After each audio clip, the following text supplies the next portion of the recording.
Hey, what's up, everybody? So I'm coming to you this morning with the boxing preview for the week of August 10th through the 16th, Monday through Sunday. We got 3 cards to talk about. Kicking off tonight, Wednesday the 12th, or today, from London, England, as we're going to see an ESPN Plus card tonight. There's really only one fight to talk about tonight, though. In my opinion, that's the main event, as it's going to see former world title challenger Jono Carroll. He's currently tied for 10th at 130 pounds, which is super featherweight.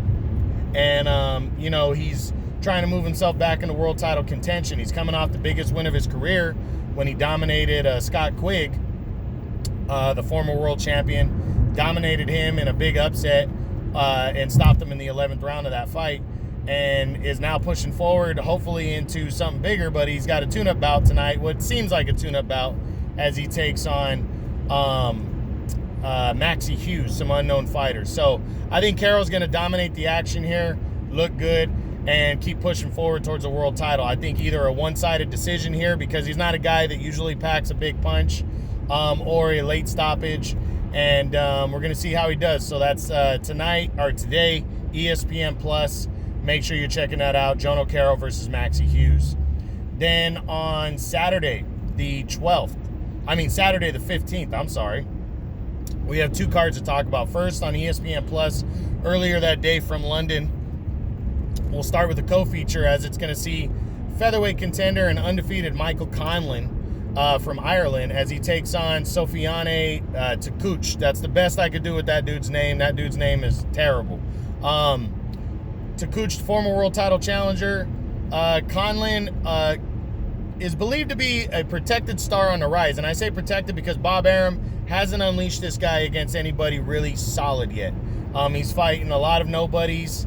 I think this is probably his biggest step up, just because Takoucht last year fought for the world title against Josh Warrington and got stopped in the second round. That shows Takoucht is not a very serious contender, but he's been in a ring with a world champion.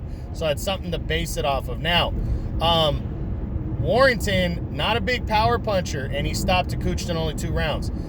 Conlan, in my opinion, from what I've seen of him, should be a better power puncher than Warrington. And Warrington's a top dog in the division. So this fight's going to go a long way to see how good, in my opinion, Conlan really is. I think he should waste Takoucht within the first 6 rounds, 5 to 6 rounds of this fight. I think that's what's going to happen. We'll see, but I'm going Conlan here, TKO in the first half of the fight, as he'll stay undefeated and push forward towards possibly a final eliminator or a title shot in 2021. In the main event, you got former 2-division world champion Carl Frampton battling it out with unknown Darren Trainer. Darren Trainer's a late sub. This was going to be a stay busy kind of tune-up bout for Carl Frampton to shake off some rust anyways. He hasn't fought since last November when he debuted at 130. It was actually a catchweight at 128. This is going to be his first full-time at 130 pounds. I don't think he'll have a problem with Trainer. This is supposed to be a prelude to a showdown with Jamel Herring for the WBO title at 130, either later this year or very beginning of 2021. So, Frampton's going to want to look good in this fight. I think he should dominate the action and get either a one-sided decision or a late stoppage. Frampton's not a big power guy. He wasn't a big power guy at 126. I think he's small for 130. I think he should win this fight by a one-sided decision. Like I said, possibly a late stoppage. But ESPN Plus on Saturday should be earlier in the day because it's from London, England. Not bad, not a bad card in terms of those top 2 fights right there. So I would pay attention because those are top 10 fighters. Michael Conlan's not a top 10 guy, but he's on the rise. So should be decent.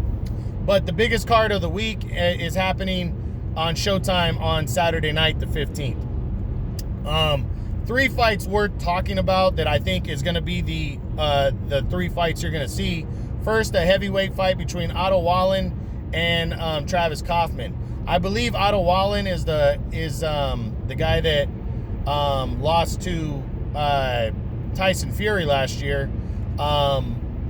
I think Fury stopped him. Or that was the one-sided decision Fury got in September. Kaufman, this is just to watch a couple of heavyweights. That's all this one is, in my opinion. So just pay attention. Should be a decent fight. I'm going to go Wallin to beat Travis Kaufman by a decision. But it's heavyweight action. Not the winner really isn't going to be pushing towards anything big, in my opinion. Maybe just to stay kind of a contender and be a stepping stone fighter for somebody else. But it's just heavyweight action against two somewhat decent heavyweights. The undercard, let me see if I can remember. Rolando Romero battling Jackson Marinez. Two undefeated lightweights going at it for the WBA interim title. Looked at their resume. Neither guy really, neither guy are close to the top 10. Neither guy has really done anything. They haven't beaten anybody. Ramirez is 11-0, 10 knockouts. And then you got Jackson Marinez, 19-0, 7 knockouts. I'm going to go with the guy with the big knockout ratio. He's the first name on the card. That means he's the bigger fighter. I think he's going to get a knockout win, become the WBA interim champion. Should be entertaining. Lightweights are always fun. They throw a good amount of punches. That's the co-feature on Showtime. But the main event's going to be a good one, in my opinion. Knockout, it's going to end by for sure.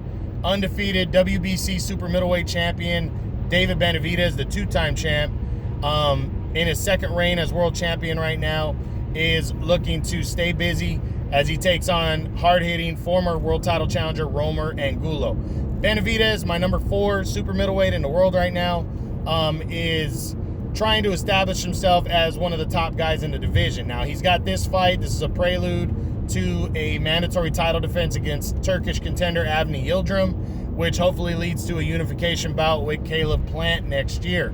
But Benavidez needs to start here. Benavidez, very entertaining, fast, throws combinations, can hit hard. He's young. I think he's 22. I mean, you guys don't want to miss him. He's one of the rising stars in the sport. I can't wait to see him fight again on the 15th against a hard-hitting guy like Romer Angulo. Angulo has only been in there really against Gilberto Ramirez a couple years ago for the super middleweight title, the WBO title. He got his ass whipped in that fight.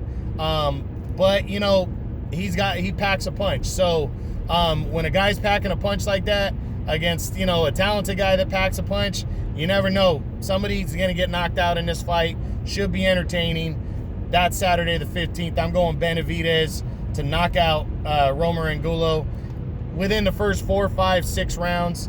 I think you should get him out of there, and is going to push forward towards something bigger, maybe later this year. His mandatory defense against Yildirim either at the end of this year or early in 2021. But Benavidez versus Angulo, Marinez versus Romero, and Wallin versus Kaufman, Saturday night, August 15th, Showtime. And then earlier that day, you got Frampton against Trainer. And the other fight was Conlon versus Takoocht. And then the ESPN Plus card tonight, reminder, Joan O'Carroll versus Maxie Hughes, ESPN Plus.